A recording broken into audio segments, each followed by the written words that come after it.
আমি কখন থেকে ওয়েট করছি, আর তোমার এখন আসার সময় হলো? আমি তো ভেবেছিলাম তুমি হয়তো আর আসবেই না। না এসে কি থাকা যায়? আমি না আসলে যে তুমি কষ্ট পাবে। আমার কষ্ট হলো তো তোমার কি? তুমি তোমায় ভালোই বাসো না। আগুন, তুমি এই কথাটা বলতে পারলে?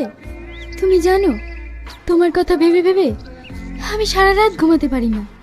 কখন তোমার সঙ্গে একটু দেখা করব, একটু কথা বলবো, তার জন্য মনটা আমার ব্যাকুল হয়ে থাকে।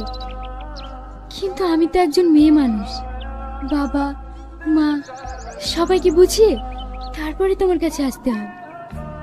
মাধবী, তুমি কিছু মনে করো না, আমি তোমার সঙ্গে ইয়ার্কি মারছিলাম। তুমি কখনো ইয়ার্কি মেরে এই ধরনের কথা বলো না, আমার ভীষণ কষ্ট হয় গো। আচ্ছা বলবো না। জানো মাধবী, তোমার এই ভালোবাসার কথা আমি দাদুকে সব বলেছি।